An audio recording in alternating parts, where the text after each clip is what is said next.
저당권 첫 번째 저당권 법조문. 저당권자는 채무자 또는 제3자가 점유를 이전하지 아니하고 지채무 담보로 제공한 부동산에 대하여 다른 채권자보다 자기 채권 우선 변제받을 권리가 있다. 자, 채무자 또는 제3자가 대상은 부동산을 담보 제공하죠. 담보 제공. 저당권자는 후순위 권리자 기타 다른 채권자보다 자기 채권에 대한 우선 변제권이 있어요.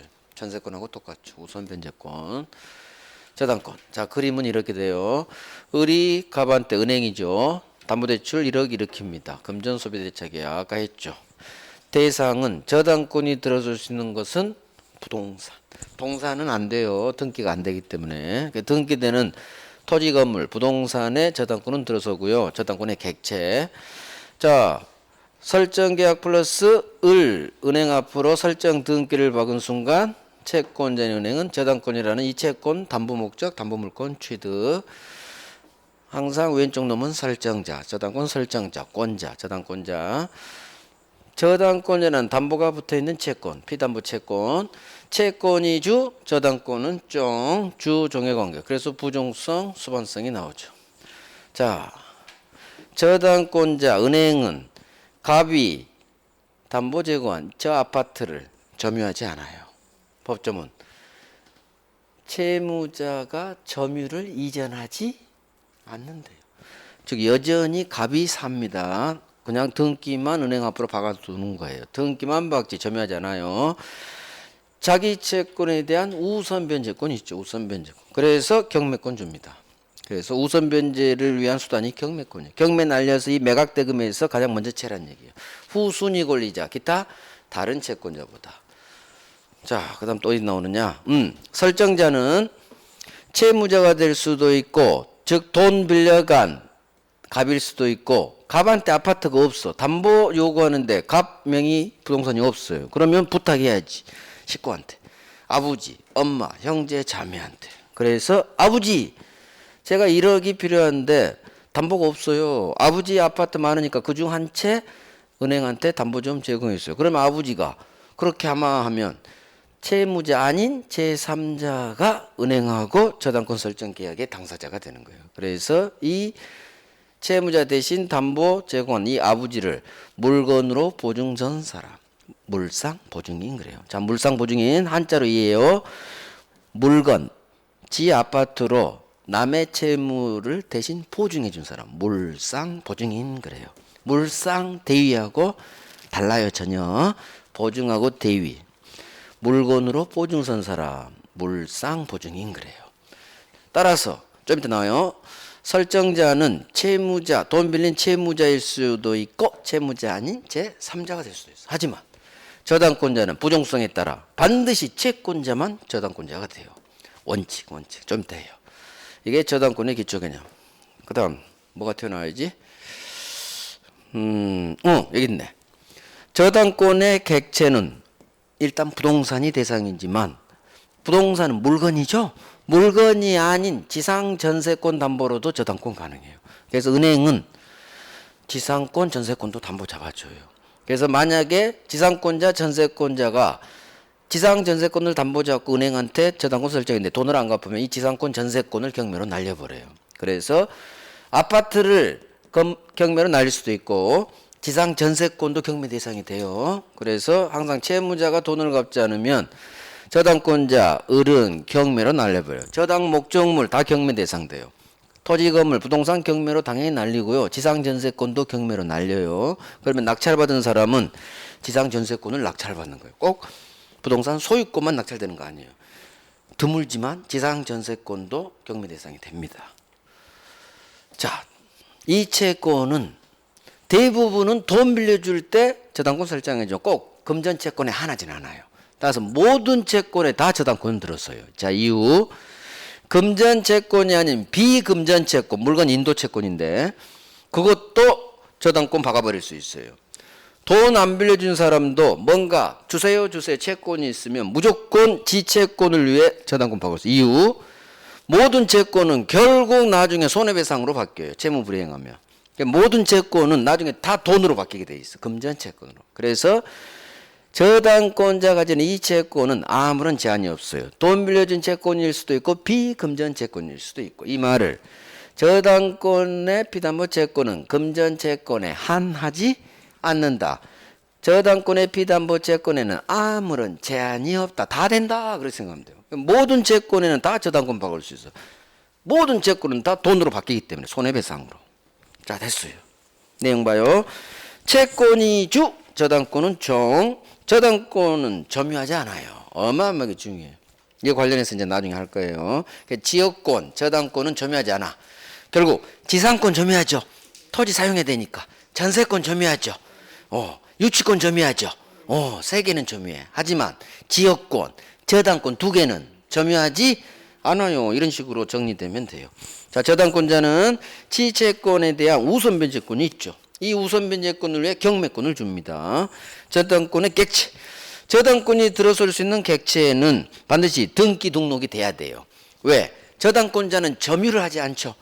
누가 물권자에는 공시를 해줘야 돼. 보통은 부동산은 등기인데 그래서 등기되는 것에만 저당권 들어와요. 얘는 점유를 안 하니까. 반드시 등기를 박아야 내가 저당권자입니다. 대외적으로 공시가 가능해요. 그래서 등기 등록될 수 있는 것에 저당권은 들어오는 거예요. 그래서 등기 등록되는 게 얘들이야. 부동산 등기되잖아요. 토지 건물 등기돼요. 그 다음 지상전세권도 반드시 등기해야 이 지상전세권 물권 취득하니까 등기돼요. 그래서 우리 민법상 저당권이 들어설 수 있는 것은 이 두 개예요. 세 개지, 세 개. 부동산, 그 다음 권리, 지상권, 전세권. 저당권의 피담보채권. 저당권이 태어나기 위한 피담보채권은 아무런 제한이 없어요. 금전채권에 한하지 않아요. 그래서 돈 빌려준 사람도 저당권 박을 수 있고 물건 주세요. 물건 인도 채권자, 기타 등등 어떤 채권자도 다 저당권 박아버릴 수 있다. 이런 게 시험에 나왔어요. 금전채권에 한하지 않는데 이거 3번 나왔고요. 기본적으로 부동산, 토지 건물, 지상전세 이런 것도 기본적으로 나와요. 잘은 안 나오지만. 자, 이제 저당권 취득. 자, 이 목차입니다. 흑판 봐요. 교재 없어. 목차. 저당권 취득. 첫 번째 목차. 두 번째. 저당권의 효력이 어디까지 미치느냐. 여기가 가장 중요해요. 저당권의 효력이 미치는 범위. 첫 번째. 의뢰갑에 대한 채권, 피담보 채권, 조금 이따 하는구나. 두 번째가 저당권 실행이에요. 갑이 돈을 안 갚아. 그러면 은행은 저당권 실행. 즉 경매 날려버린다는 얘기예요. 저당권 실행. 그 다음 저당권이 누군가로부터 물건이 침해됐죠. 그 다음에 저당권 물건 처분할 수 있겠죠. 마지막 목차 소멸, 침해 처분 소멸. 이게 가장 덜 중요하고 저당권에서 가장 중요한 게 이 두 개예요. 저당권의 효력이 미치는 범위. 그 다음 저당권 실행 경매 관련. 자, 저당권의 효력이 지채권 어디까지 미치느냐. 이건 거의 잘 안 나와요. 이게 중요해요. 저당 목적물 어디까지 저당권이 미치는지. 부합물에 미쳐요, 종물에 미쳐요, 종된 권리에 미쳐요. 가치 변형된 보험금에도 저당권은 들이댈 수 있어요. 이게 가치 변형물에도 미쳐요. 좀 이따 설명 들어가요. 이걸 가치 변형된 물건 위로 저당권 힘이 대신 들어간다. 대위는 대신이에요. 대신. 건물이 멸실하면 갑이 보험 들어놨으면 화재 보험금을 받는데 그 가치가 변형된 건물 대신 꽁 대신 닭. 건물 대신 보험금 위로 저당권이 대신 들어가는 성질. 이게 담보물권의 네 번째 특성. 물상대위성이에요. 가치가 변형된 물건 보험금이에요. 보험금. 좀 이따 해요. 과실. 갑이 지 아파트를 담보 제공하죠. 저당권. 자, 부동산의 열매 며칠이죠. 월세. 은행은 월세는 노타치. 즉 내가 담보대출 받고 내 아파트를 은행에 담보 제공하면 내가 살 수도 있고 세 줄 수도 있죠. 사용이익 내가 누리고 내가 세 줘서 받는 매달 월세 내가 챙기는 거. 은행이 노타치. 그래서 과실에는 미치잖아. 부합물에 미쳐요. 종물에 미쳐요. 종된 권리에 미쳐요. 가치 변형물에도 미쳐요. 하지만 과실에는 저당권의 힘이 미치지 않아요. 이게 원칙이에요. 이게 저당권에서 가장 많이 나온 놈들이에요. 이게. 자, 실행. 여기도 중요하죠. 이쪽이 좀 어려워요. 저당권과 용익권과의 관계. 이따 봐요. 아이고, 나왔어. 법정지상권. 되게 어려워요. 복잡하고. 여러분들 힘들게 할 거야. 법률 규정으로 토지 사용 지상권을 줘버려요. 법이 줘요. 법정지상권. 그다음 제목만 들어요. 토지 건물 함께 경매로 날려버릴 수 있는 힘을 저당권자한테 줘요. 토지 건물 함께 경매청, 일괄 경매청. 그다음 저당 부동산을 저당권이 박혀 있는데 병이 사요. 갑으로부터. 저당권이 박혀 있는 부동산을 산 사람 제3 취득자의 지위. 그래서 실행과 관련해서 이 4개 목차를 공부해요. 그래서 저당권에서 가장 많이 나온 게 여기 목적물에 미치는 범위, 그 다음에 여기 저당권 실행. 이 두 파트가 저당권에서 우리가 반드시 해야 되고, 여기는 할만한데 여기는 되게 어려워요. 어렵다기보다도 복잡해요. 하면 돼요. 그래서 여기서 하나 이렇게 나와요. 두 문제가. 그러니까 근저당 공동저당 3문제. 그러면 저당권이 3문제 나오는 애고, 근저당 공동저당은 몇 년에 한 번씩 나오니까 거기는 안 나오면 여기서 하나. 간혹 둘 중 하나가 쉬면 이런 데서 하나씩 나와요. 이런 데서. 기타 등등 해서. 결국 저당권에서 우리가 반드시 잡아야 될 게 저당 목적물 어디까지 미치느냐. 그 다음 저당권 경매 관련해서 이 4가지 문제 반드시 해야 돼요. 반드시. 여기는 난이도 상이에요. 취득시효 공유 저당권 이쪽이 난이도 상. 그다음 전세권 관련해서 사례 문제로 대본 판례 내면 난이도 상이 돼요. 그런 건 사실은 틀려도 돼요. 나머지는 난이도가 떨어져. 법정은 나오는 거. 기본적으로 열심히 하면 실수하지 않아요.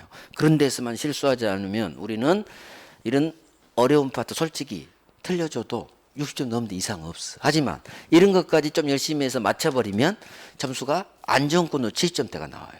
근데 어려운 걸 막 틀리면은 막 허덕여 60점대 70점 쳐봐. 그래서 좀 어려운 파트를 열심히 해버리면 그냥 80점도 넘어버리고요. 70점 중반 이후를 넘어요. 그럼 우리는 이왕이면 안정권으로 하는 게 낫죠. 간달간달 하는 것보다. 그래서 열심히 하면 돼요. 자, 취득. 설정 계약 플러스 등기죠. 그러면 저당권 취득이에요. 자, 같은 그림이에요. 돈 빌려줍니다. 채권 위에 저당권 막습니다.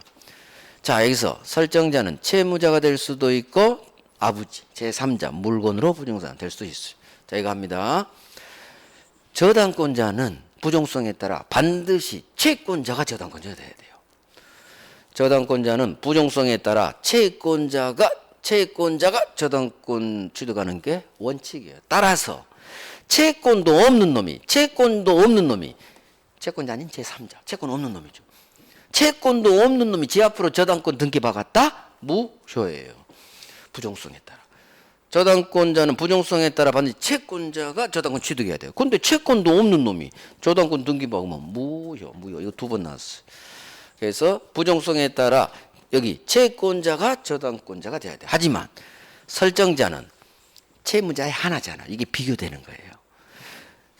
저당권자는 부정성에 따라 채권자가 되는 게 원칙. 하지만 설정자는 채무자가 될 수도 있고 제3자가 될 수도 있어요. 예외가 아니에요. 그냥 당연히 3자도 설정자가 될 수 있는 거예요. 이런 게 시험 나와요. 자, 이렇게 정리하죠. 저당권 취득이에요. 34페이지 맨 왼쪽 2번. 설정계약 플러스 등기를 박으면 어른 저당권 취득 은행. 자, 두 번째. 저당권자는 부정성에 따라 채권자의 하남이 원칙. 그렇지. 채권이 있어야 저당권이 태어나니까. 이해됐어. 따라서 채권도 없는 놈이 지 앞으로 저당권 등기 박았어? 너는 부정성에 반해. 따라서 제3자 명의 저당권 등기는 원칙 무효예요. 이거 나와요. 이거. 자, 하지만 저당권 설정자는 저당권을 설정해 준 사람 꼭 채무자에 한하지는 않아요.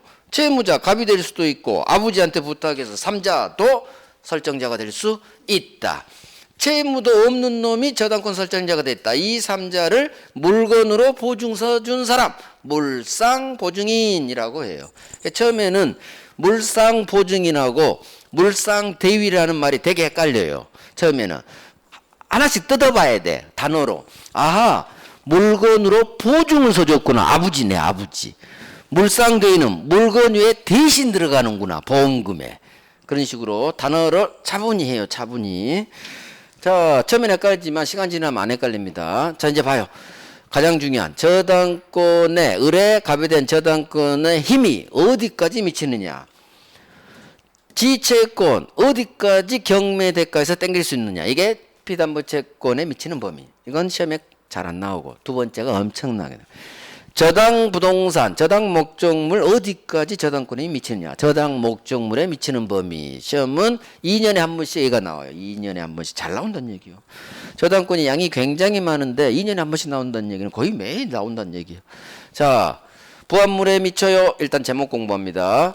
저당권은 저당 목적물에, 저당 토지, 저당 건물에 누군가 붙여버린 부합물에도 미쳐요.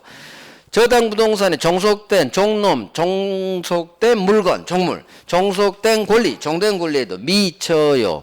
그 다음 가치 변형물에도 역시 미쳐요. 이걸 가치 변형된 물건 위로 대신 저당권이 들어간다. 물상 대위. 하지만 저당 목적물, 이 건물, 부동산에서 발생한 월세는 노타치, 은행은 노타치, 과실에는 미치지가 않아요. 그래서 3개, 4개인데 부합물에 미쳐요, 종물에 미쳐요, 종된 권리에도 미쳐요, 가치 변형물에도 미쳐요.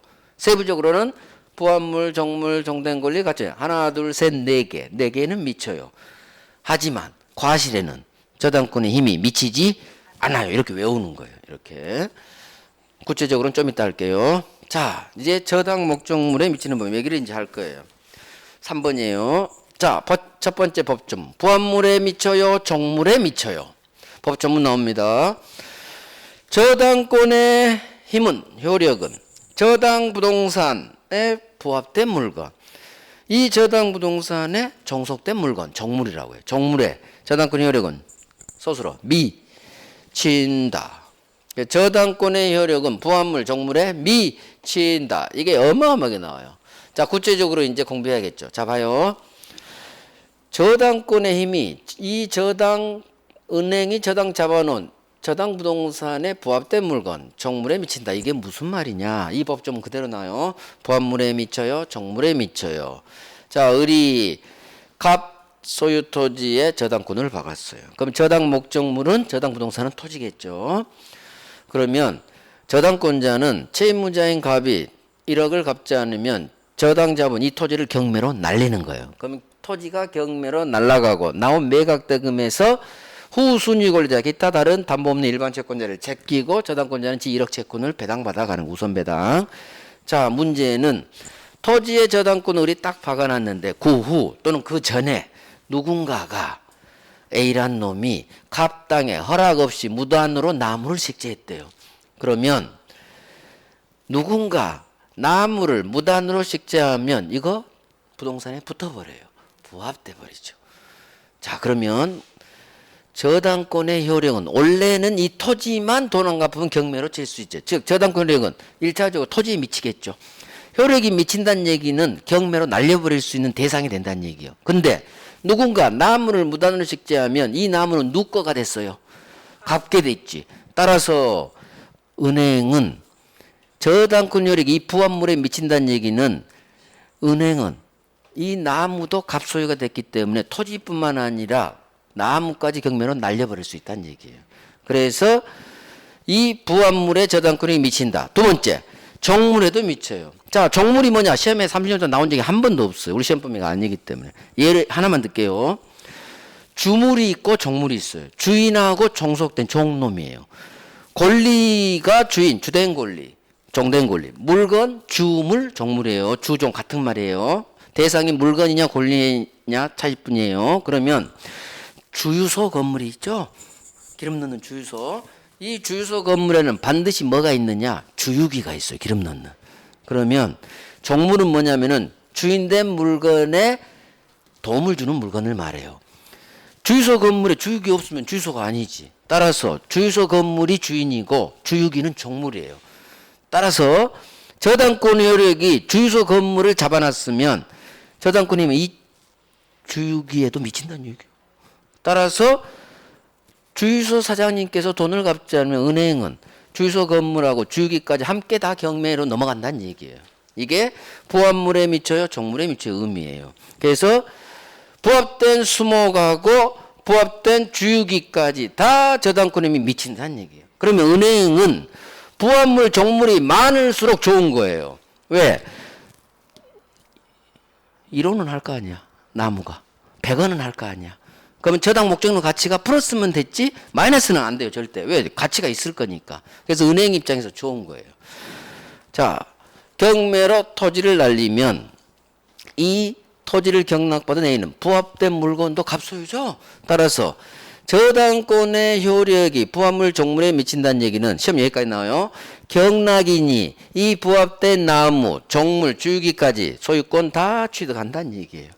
저당권자가 앞으로 봅니다. 저당권자고 경락인은 같은 편이에요. 같은 편. 저당권의 힘이 미치면 저당권 경매 대상이 된 거고 경락인이 같이 소유권 먹는 거예요. 그래서 앞으로 저당권자고 경락인은 같은 편이다. 같은 편이다. 저당권 힘이 미쳐줘야 경락인이 땡기는 거예요. 만약에 부합물이 아니면 소유권 취득 못하는 거예요. 부합되면 경락인 소유권 취득. 부합물이 아니다? 그럼 소유권 취득 못하는 거예요. 그래서 저당권의 힘은 저당 목적물 플러스 부합물에 미쳐요? 종물에 미쳐요. 그대로 나요. 그대로. 자, 단서. 그러나 얘가 있어요. 그러나 법률 또는 설정행위 갑과 을이 설정 계약할 때 행위는 법률행 계약이에요. 계약할 때 다른 약정이 있다면 그러하지 아니하다. 즉 절대적이지 않다는 얘기예요. 갑과 을이 저당권 설정 계약하면서 이렇게 특약을 건다는 얘기예요. 다른 약정. 은행 당신 저당권의 이미 혹시 나중에 부합된 물건 종물에는 미치지 맙시다. 다르게 약정할 수 있다. 이 특약 있으면 미치지 않는다는 얘기예요. 즉 무슨 얘기냐? 부합물에 미쳐요, 종물에 미쳐 이 법조문은 배제할 수 있다는 얘기예요. 다른 약정. 임의규정이다 이 말이에요. 이게 시험에 나와요. 자, 눌렀는데 어디가 튀어나와야 되지? 다른 약정이구나. 다른 약정. 그래서 질문 하나. 이 부합물에 미쳐요, 종물에 미쳐 이 법조문은 배제할 수 있는 임의규정이다. 왜? 법이 배제를 할 수 있게 해놨죠. 다르게 하라고. 다음 두 번째 질문. 따라서 갑과 을 당사자 간의 저당권의 효력이 부합물 또는 종물에 미치지 않기로 하는 특약은 유효. 특약 유효. 원래 이런 단서 조항이 없으면 물권법 규정 강행 규정 배제 특약 무효가 돼요. 지상권 처분금지 특약 무효이듯이. 하지만 다른 약정 할 수 있게 법이 터놨죠. 그래서 부합물 종물에는 저당권 효력이 미치지 맙시다 하는 당사자 간의 갑을 간의 특약은 먹힙니다. 법이 허용해 줬기 때문에 다른 약정 할 수 있도록 이게 나와요. 이게 같이 나와요. 그래서 부합물 종물은 저당권의 효력은 부합물에 미쳐요, 종물에 미쳐요. 종물에 미친다. 부합물에 미친다는 얘기는 경락인이 이 부합된 물건, 종물 소유권을 그대로 취득한다. 이거 임의규정이다. 당사자가 미치지 맙시다. 배제 특약할 수 있다. 오케이. 이 정도예요. 내용은 하나밖에 없네요. 법조문 그대로. 저당권 효력은 저당 부동산에 부합된 물건, 종물에 미친다. 나중에 이제 여기와 관련된 조금 더 부합되느냐 안 되느냐에 따라 미치고 안 미치고 결정돼요. 그래서 아까 봤던 우리 부동산 소유권 부합 있죠? 그게 그대로 여기서 작동돼요. 이제. 그래서 이제 1월 달에 부합해서 거기서 다 하고 그다음 여기서는 그대로 접목만 시키면 돼요. 자, 두 번째. 가치 변형물. 이거 되게 중요해요. 얘는 한 문제짜리로 나. 한 문제짜리로. 자, 봅니다. 물상대의 제목이 저당권은 저당 목적물이 멸실했어요. 또는 훼손됐어요. 또는 토지인데 수용당했어요. 국가로부터 공용 징수로 인해 저당권 설정자가 받을 금전, 기타 물건에 대해서도 저당권은 이를 행사할 수 있다. 이 경우 이 보험금이 갑한테 지급되기 전에 압류로 묶으세요. 저당권자 지급 전에 압류해라. 자, 이거 이제 이해할 거예요. 자, 봐요. 저당 목적물이 날라갔어. 멸시. 또는 토지인데 국가가 수용해 가버렸어. 공용징수는 수용을 말해. 토지 수용. 그런데 설정자가 받을 금전 기타 물건이 있더라. 여기에 대신 들어갈 수 있어요. 저당권자. 자, 이제 설명 들어봐요. 을, 갑, 을이 저당권자. 건물을 저당자 받죠. 담보대출 1억 이렇게요. 그런데 이 건물이 화재로 불타서 멸실해 버렸어요. 그러면 건물이 멸실하면 저당권은 소멸해요. 저당 목적물이 멸실하면 소유권도 소멸, 저당권도 소멸, 모든 물권 소멸사예요. 목적물 멸실. 그러면 소유권도 갑소유권도 날라가고 저당 목적물이 멸실하니까 저당권도 소멸해버려요. 은행 입장에서는 1억 빌려주고 담보 잡았는데 그냥 날라가 버린 거예요. 그러면 은행은 야 빨리 다른 담보 제공해. 그러니까 다시 저당권 설정해야 돼요. 그런데 갑이 이 건물에 화재보험을 드러나서 아이고 보험금을 받게 돼요. 보험금. 두 번째, 갑이 토지를 저당 잡아놨는데 이 토지가 국가로부터 수용돼 버렸어요. 자, 토지를 국가, 지방자치단체, 공공기관이 공용징수 수용하면 소유권이 쟤한테 넘어가 버리죠. 그러면 얘는 소유권 상실해 버려.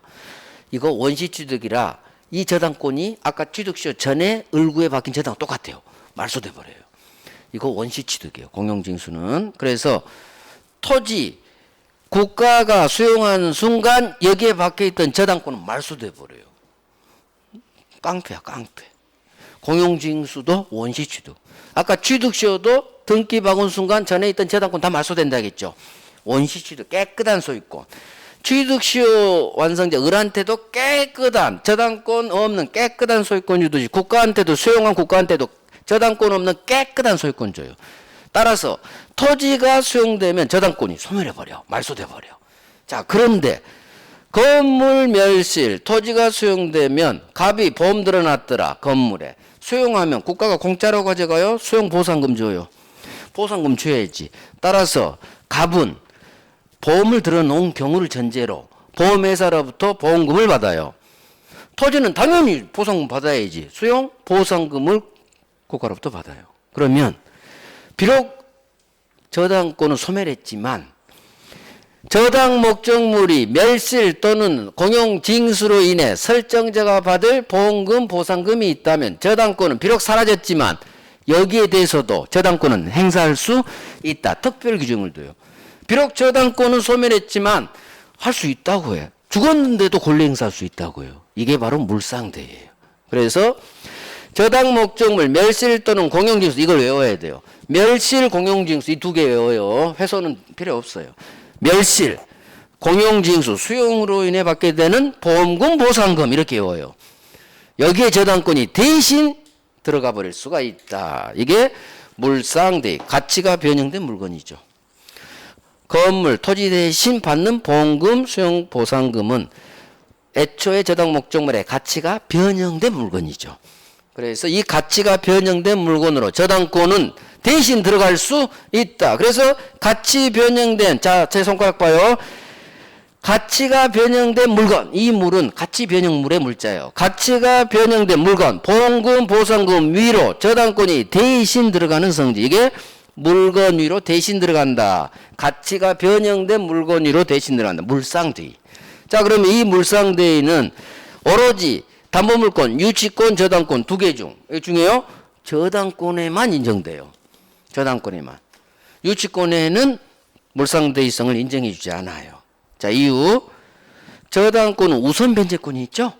다른 채권자 제껴버리고 지 1억 채권을 챙길 수 있는 우선 변제권이 있어. 따라서 우선 변제권이 있는 저당권에만 물상대의권을 줘요.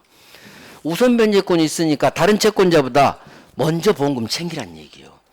먼저 경매로 우선 배당에 가듯이 대신 받게 되는 보험금 보상금을 당신이 챙겨가서 우선 변제 받아가서. 그래서 물상대의성은 우선 변제권이 있는 저당권에만 인정되지 우선 변제권 없는 유치권에는 물상대의성이 인정되지 않는다. 이게 5번 나왔어요. 유치권에는 물상대의성이 없어요. 자, 이유. 이걸 외워야 돼. 우선 변제권 없어요. 이것도 외워야 돼. 물상대의는 우선 변제권이 있는 저당권에만 인정돼요. 우선 변제권에 따라 채버리는 거예요. 보험금, 보상금을 다른 놈 제끼고. 따라서 우선 변제권이 없는 유치권에는 이 물상대의성을 논리 필연적으로 주지 않는 거예요. 유치권자는 우선 변제권 없다고 했죠. 아까 그래서 외우라고 한 거예요. 자, 여기서 3개가 나와요. 자, 유치권 합니다. 유치권은 담보물권이에요. 하지만 지채권을 남을 제껴버리고 챙겨버릴 수 있는 우선 변제권은 없어요. 우선 변제권이 없기 때문에 물상대의성도 없어요. 대신 우선 변제권은 없지만 경매권은 줘요. 이걸 같이 하셔야 돼, 세 개를. 그래 안 헷갈려. 우선 변제권이 없다. 일단 이걸 외우고 유치권은 우선 변제권이 없기 때문에 논리 필연적으로 물상대의성도 인정 안 돼. 하지만 우선 변제권은 없는데 경매권은 줬어. 이게 뭐 10번 넘게 나왔네. 그래서 물상대의성은 우선 변제권이 있는 저당권에만 인정되지 우선 변제권 없는 유치권에는 인정이 되지 않아요. 되게 잘 나와요. 되게. 그래서 물상대의라는 건 반드시 생각해요. 건물이 불타서 보험금 받네요. 토지가 수용돼서 수용 보상금 받네요. 거기에 저당권이 대신 들어가는 성질. 담보물권의 네 번째 성질. 이게 물상대의성. 됐어요. 자, 하나 더. 그러면 구체적으로 은행은 저당 자본은 건물이 날아가고 토지가 날아갔을 때 갑이 받게 되는 보험금 보상금을 물상대에서 채야 되는데 회수를 지채권 1억을 회수를 해야 되는데 어떻게 물상대의를 행사하느냐 법이 해놨어요. 이 경우 물상대의 할 때 행사할 때 이 보험금 수용 보상금이 국가 또는 보험회사로부터 설정자 갑에게 지급되기 전에 압류해라. 즉 보험회사가 보험금을 갑한테 주기 전에 묶어야 돼요. 이게 압류로 묶어봐요. 채권 압류예요. 만약에 수용 보상금이나 보험금이 갑한테 지급된 순간, 즉 계좌 이체된 순간 물상대의는 할 수 없어요. 이유 얘한테 계좌 이체된 순간 갑 예금하고 섞여버려. 특정성을 상실해버려요. 그래서 물상대의 방법은 보험금 보상금이 갑한테 지급되기 전에 압류로 묶어라. 여기 있네. 지급되기 전에 압류해라. 애워요. 지급 전에 압류. 그래서 이 물상대의 관련 한 문제짜리로 나오니까 아직도 할 게 몇 개 더 돼 있어요. 가장 기초 잡은 거요. 그래서 이 사례로 기억해요.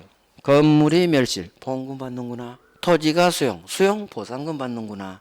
저당권이 여기에 대신 들어가는 성질. 이유 우선 변제권이 있으니까 이 보험금의 채란 얘기요. 남들 제끼고. 따라서 이 물상대의성은 우선 변제권이 있는 저당권에만 인정되는 거지 우선 변제권이 없는 유치권자에게는 인정되지 않는다. 그렇지 이해됐어. 우선 변제권은 없지만 유치권은 경매권은 또 줘. 근데 그것까지 같이 하면 된다는 얘기. 여기서 이제 물상대의. 오케이 됐어요. 자 내용 봅니다. 저당 목적물이 멸실됐어요. 또 토지가 공용 징수됐어요. 설정자 갑이 보험회사 국가로부터 받게 되는 금전기타 물건 같이 변형된 물건에 저당권자 대신 들어가는 성질 물상대의할 수 있다.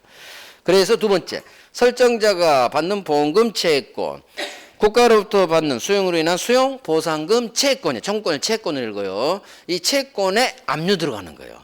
그래서 지급되기 전에 지급이 안 되도록 묶어버리는 게 채권 압류거든요.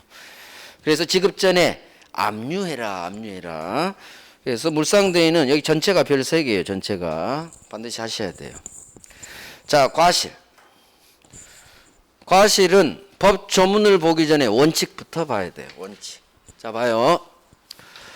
갑을 설정자, 을 은행 저당권자, 채무자 설정자 갑은 은행한테 담보대출 1억 일으키고 저당권을 받지만 이 건물은 누가 사용한다? 건물은 지금 여기 입혀져 있죠. 건물이 여기 있다는 얘기 얘가 산다는 얘기 점유. 즉 사용이익, 세조서 월세 받는 차임채권은 설정자가 누려요.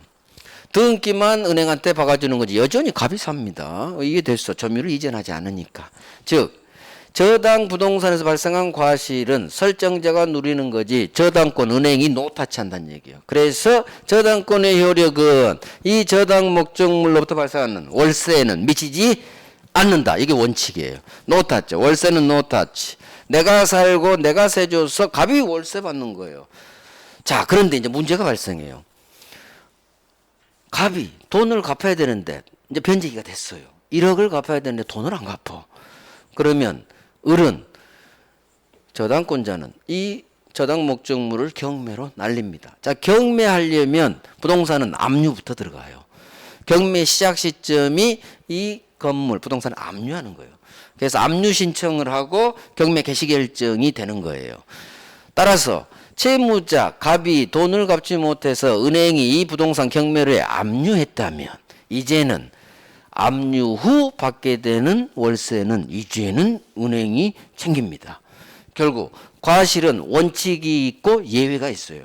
원칙, 저당 목적물에서 발생한 과실은 노타치 미치지 않아요.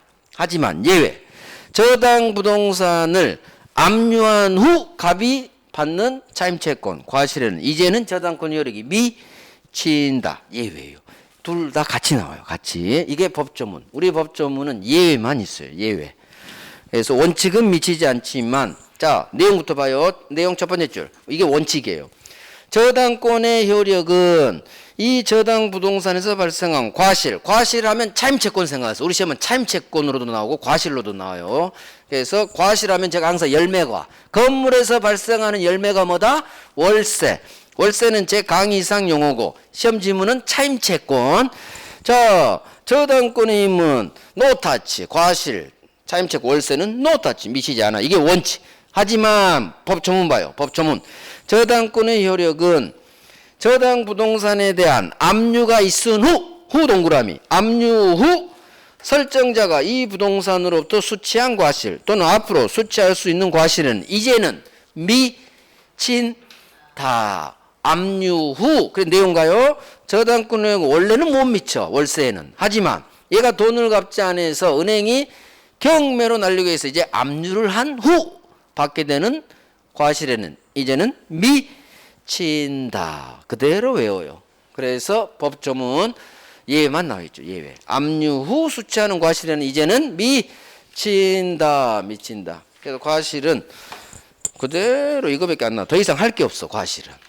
물상대는 아직 할 게 더 많고요. 부합물 정물도 아직도 할 게 더 많아요. 종된 권리도 봐야 되고. 이제 1월 달에 할 거야. 아유, 민법이 양이 장난 아니에요. 우리 6과목 중 공법이 그래도 민법보다는 양이 좀 많을 것 같고 그 다음이 민법이에요. 학개론이 2배예요. 2배. 민법이. 진짜예요. 학개론은 민법이 절반밖에 안 돼. 근데 학개론은 어려워. 양은 작은 대신 어려워. 이해가 안 되면 돌아버리지. 투자론, 금융론, 간평론. 어렵죠. 대신 양은 민법이 2배입니다. 2배. 죽어라고 하는데도 아직도 할 게 많아요. 자, 저당권의 실행. 근데 민법이 또 쉽냐? 쉽지도 않아. 쉽지도 않고 양도 많고. 중개사법이 가장 양이 작아요. 중개사법. 그래서 2차 과목은 중개사법 열심히 하셔야 돼요. 양도 작고 문제도 어렵잖아요. 올해 중개사법 연락이 쉬웠대요. 중개사법 올해 80점 못 맞은 사람은 중개사법 다 8점 맞아야 돼. 공부했으면. 그래서 중개사법에서 2차 과목은 점수 따시고 공법이야 뭐 기본 점수 6점 맞으면 되고 50점대 맞으면 돼요. 50점대 맞아야 돼요. 올해 공법 연락이 어려웠죠. 그래도 합격한 사람 다 50점 넘었어요. 그래서 공법은 50점대, 60점대 맞으려고 죽어라고 힘들게 공부하는 거예요. 대신 중개사법 열심히 공부해서 80점 이상 맞아버려야 돼요. 중개사법이 8점대가 나왔는데 절대 2차 안 떨어져요.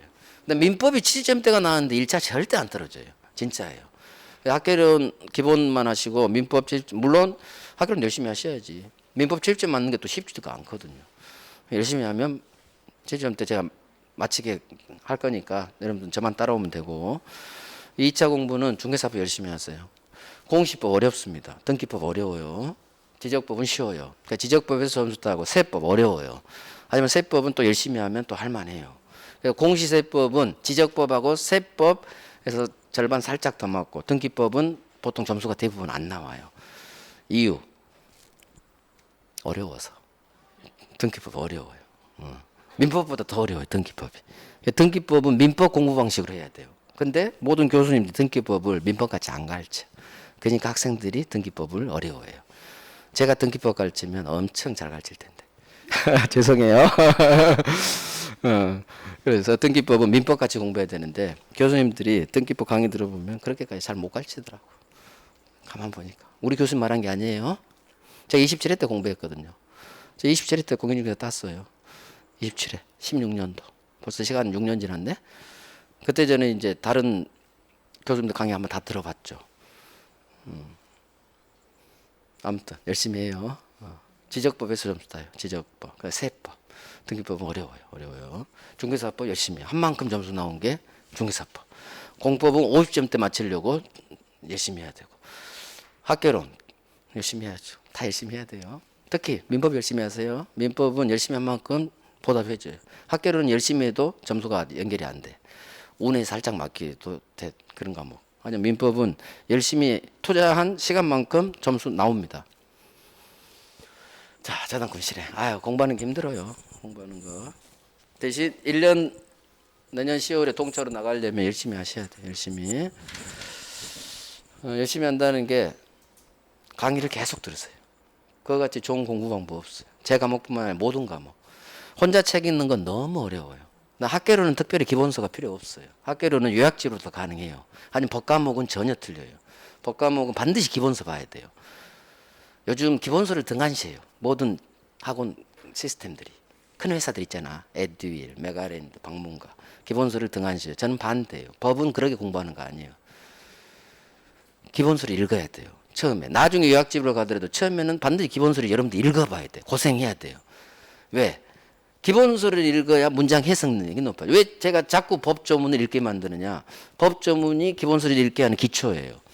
법학 용어에 대법원 판례 용어에 익숙해져요. 그 판례 원문도 읽어봐야 돼. 지금 단순히 중심 잡고 있다 없다만 단순 암기하는 거 그거 밑빠진 독이 물붓기예요. 우리 시험 지문은 길어요. 2줄짜리, 3줄짜리. 거기서 어떻게 중심 찾을 거예요? 중심은 애워서 찾는 게 아니라 일단 빨리 읽고 거기서 중심을 뽑아내는 훈련을 해야 돼요. 근데 평소에 기본서를 안 읽어. 그러니까 시험 지문을 읽을 때 시간이 엄청 오래 걸려. 그러니까 40문제를 절대 시간 안에 못 푸는 거예요. 대다수 사람들. 왜? 기본서를 안 읽어서 그래요. 평소에. 공부하는 동안 쉽게 공부하려고. 다 큰 회사들 책임이에요. 제가 볼 때는. 큰 이쪽 중개사 시장 차지하는. 법은 그렇게 공부하는 게 아니에요. 제가 법학 공부하는 방법은 원칙대로 해요. 그래서 기본서 읽어야 돼요. 자꾸 읽어서 대법원 판례도 읽어야 이 문장이 익숙해져요. 해석 능력이 높아져요. 그 해석 능력에 따라 일단 이해하고 그다음에 이게 맞는지 OX를 골라내는 작업을 해야 돼요. 근데 그냥 애우게 하는 공부를 해요. 이 시장이 지금. 애우게 단순히. 밑빠진 독해 물붓기. 그렇게 해도 합격해요. 하지만 불안하죠. 그래서 저는 그런 강의 방식을 아주 마음에 안 들어요. 그래서 저는 제 나름대로 그냥 해요. 그래서 저는 여러분들 2차 과목도 기본서를 읽었으면 해요. 지금 읽지 않으면 5월부터는 못 읽어. 읽을 시간이 없어. 2차 과목도 꼭 기본서 읽으면서 처음 1월, 3월, 4월까지는 시간이 걸려도 읽는 게 훨씬 남는 거예요. 나중에 어차피 요약집 가게 돼 있어. 하지만 기본서를 읽어보고 이해를 해야 요약집이 더 잘 읽힌 거예요. 처음부터 요약집 볼 필요가 없어요. 처음부터 요약집 보면 이해가 안 돼요. 요약에는 뭐가 이해가 될 거예요. 우리 시험은 지문, 문장으로 나오지 요약으로 안 나와요. 근데 자꾸 요약집으로 처음부터 공부하니까 문장에 익숙하지가 않아, 사람들이. 그냥 단순히 외운 걸 접목시키려고 머리끝 짰다고 하니까 지문이 안 읽히는 거예요. 그게 공부 방법이 저는 다 잘못돼서 그랬다고 그렇게 생각해요. 근데 저는 이제 다른 과목은 노타치니까 민법만큼은 저는 그렇게 공부 안 했으면 싶어요. 그래서 저는 계속 읽게 만드는 거예요. 읽게. 그래서 공부하실 때는 이제 기본서를 통해서 1월부터 다음 주부터 할 거예요. 그러면 어떻게 복습하시느냐? 강의를 들으면서 복습을 하세요. 기본서를 같이 읽어요. 혼자 읽으면 안 읽혀요. 법학책이 되게 어려워요. 그러니까 제 강의를 들으면서 기본서를 같이 보세요. 복습하실 때. 언제까지? 6월까지. 계속 들어요. 듣는 것만큼 좋은 거 없어요. 그러면 힘들지 않게 익숙해져요. 5번 듣는 거, 10번 듣는 거, 20번 듣는 거, 100번 듣는 거 완전히 천지차이예요. 100번 들을수록 좋아요. 들리면 보여요. OX가. 그래서 강의 들으면서 집에서 복습할 때 일시정지를 누를 수 있으니 컴퓨터로. 일시정지 누르고 나름대로 정리하고 따라하고. 계속 들으면서 해요. 1번 듣고 2번 듣고 3번 듣고 5번 들을수록 익숙해지는 정도가 달라져요. 나중에는 진짜 있다 없다가 그냥 그렇지 같아요. 처음에는 어렵죠. 혼자 기본서 절대 못 읽어요. 어려워서. 그러니까 제가 강의하고 들으면서 책을 읽는 거예요. 제가 하지 않은 내용은 기본서 안 읽는 거예요. 그럼 쓸데없는 내용을 읽을 필요가 없죠. 제가 강의한 내용만 기본서로 읽는 거예요. 자꾸 문장을 읽으면서 이해하려고 해야 돼요. 그게 계속 쌓이면 읽는 속도가 빨라져요. 나도 모르게. 그러면 시험 지문에서 1번부터 5번 지문을 볼 때 읽는 속도가 빨라져요. 그건 기본서를 자꾸 읽어봐야 그게 내 읽는 속도가 빨라지지. 기본서를 평소에 안 읽어본 사람은 읽는 속도가 굉장히 늦어요. 그러니까 항상 시간 부족이 허덕이요. 꼭 마지막 시간 부족이 있으면 몇 문제 못 풀었다. 그게 평소에 기본서를 안 읽어서 그래요. 그래서 그걸 해소할 방법은 기본서를 읽는 거야. 힘들어도 읽어야 돼요. 쉽게 공부하려고 하지 말고 법학 공부는 기초부터 특히 민법은 기본 과목이라 정말 기초가 중요해요. 논리 과목이라 쑥 이렇게 풀어가는 거지 단순히 결론을 외우는 과목이 아니에요. 2차 과목은 덮어놓고 외울 파트가 많아요. 하지만 민법은 전혀 틀려요. 그래서 민법은 쭉쭉 풀어가면 돼요. 단지 지금 처음 들어서 낯선 것일 뿐이에요. 이 낯선 걸 해소하려면 자꾸 들어야 돼. 그래서 자꾸 강의 들으면서 계속 공부하세요. 나중에는 강의 듣지 말아요. 저는 반대요. 저는 시험 볼 때까지 강의 들으라고요. 시험 볼 때까지. 내년 10월까지 들어도 상관없어. 공부는 혼자 책임이면 힘들어요, 여러분들은. 들으면서요, 들으면서. 계속 듣지만 말고 들으면서 일시정지 누리고 내 나름대로 정리하고. 그러면 10월까지 강의 들으면서 같이 해도 아무 이상 없어요. 문제 푸는 거 중요하지 않아요. 문제 많이 풀어야 된다고 하죠. 그렇지 않아요. 기본 내용이 잘 잡혀 있으면 OX 그냥 다 풀려요. 1월 달에 기본서에 문제 있는 거 제가 한번 풀어볼 건데 기본서 내용 OX가 골라지면 문제는 다 풀리게 돼 있어요. 80점까지는. 진짜 이상 없이 풀려요. 그러니까 너무 문제를 많이 풀어야겠다. 그것도 아니에요. 내용이 돼 있으면 OX 골라집니다. 난이도 80점까지는. 난이도 상문제는 틀려도 되니까 아무 상관없고 20점 때는. 8점에서 100점. 그러니까 자료 욕심내지 마시고 이것저것 자료 아무 필요 없어요. 처음 기본서로 공부하다가 나중에 제 요약집만 보면 민법 아무 이상 없어요. 그 요약집을 제대로 이해하려고 기본서가 필요한 거예요. 처음부터 요약집 들이대버리면 이해가 안 돼요. 그래서 기본서는 2차 과목도 공법이든 공익세법이든 한번 읽어보길 권해요. 근데 교수님들이 기본서를 안 읽어줘. 2차 교수님들. 진짜 그래요. 제가 27회 그때 10년 경험해봐서 알아요. 기본서를 안 읽어주는 경향이 있어. 모든 이 공인중개사 시장이. 저는 반대예요. 기본서를 읽게 해주는 능력을 키워줘야 되는데 그걸 안 하더라고 교수님들이. 저는 그게 아니라는 걸 알기 때문에 저는 기본서 가지고 4월까지예요. 1월, 3월, 4월. 그게 민법 점수 잘 나오는 비결이거든요. 처음에는 힘들어요. 왜? 힘든 기본서 읽어야 되니까. 하지만 그게 결국은 나중에는 남는 장사예요. 나중에 알아요. 나도 모르게 점수가 잘 나와. 안정권으로. 절대 왔다 갔다 하지 않아요. 기본 점수가 무조건 나와요. 8월 이후에는. 빠르면 6월부터. 그러니까 제 공부 방식대로만 하시고 다른 과목은 교수님 맞춰서 그냥 따라가야 돼요. 교수님이 하라는 대로 해야 돼요. 근데 제가 권하고 싶은 방법은 2차 과목도 기본서 한번 읽어봐라. 기본서를 읽어볼수록 이해도가 높아져요. 교수님 설명만으로 이해 안 되는 걸 기본서 읽으면 또 이해가 되거든요. 같이 해야 돼. 처음부터 요약집 들이대지 마세요. 요약집은 나중에 봐도 아무 이상 없어요. 힘들더라도 학계로는 기본서 솔직히 필요 없어요. 저도 학계로는 기본서 안 봤어요. 학계로는 요약집으로 충분해요. 왜 학계로는 긴 문장으로 나오지 않아요. 학계로 문제는. 그냥 단답형으로 나와. 그러니까 단답형대로 그대로 외워주면 돼. 이해하고 외워주고. 그건 긴 문장이 아니야. 하지만 민법, 법 시험은 긴 문장으로 나와요. 긴 문장. 특히 민법이. 공시법도 맞죠. 왜 등기법 어렵냐? 문장으로 나와. 그 다음에 이해가 안 돼요. 그 이해를 위해서 선생님이 설명을 잘 해줘야 되는데 대부분 잘 설명을 안 해. 제가 볼 때는 그래요. 그러니까 선생님 설명 최대한 듣고 최대한 이해하려고 하고 이해 바탕에서 외우시라는 얘기. 무조건 단순 암기하지 마시고 법은 이해 바탕에서 외우려는 공부 방법을 계속 견지해야 돼요. 아 이해가 안 돼요. 그럼 어쩔 수 없어 그냥 외워야 돼요. 그건 마지막 방법이고 가급적 이해가 되면 잘 외워줘요. 진짜 그래요. 이해가 안 되면 잘 안 외워줘요. 짜증나고 공부하기도 싫고. 그래서 가급적 모든 법과목은 1차든 2차 똑같아요. 먼저 이해를 하려고 하시고 그걸 계속 반복하고 이해가 되면 반복하면 외워줘요. 외워준다는 얘기는 우리 시험은 주관식이 아니기 때문에 나타난 객관식 지문 속에서 맞다 틀리다만 골라내면 돼요. 해당하는지 않는지. 그 정도를 위해서 반복 훈련하는 거예요. 그래서 저는 훈련이라고 해요. 훈련. 반복. 그래서 남은 1년 동안 자꾸 들으세요. 민법뿐만 아니라 다른 과목도 자꾸 들어요. 들을수록 익숙해져요. 모든 과목은. 특히 법과목 문장 자꾸 읽어야 돼요. 그래요. 아이고 시간이 또 됐네. 오케이. 실행이니까 우리 10분간 쉬고 마지막 시간 할게요.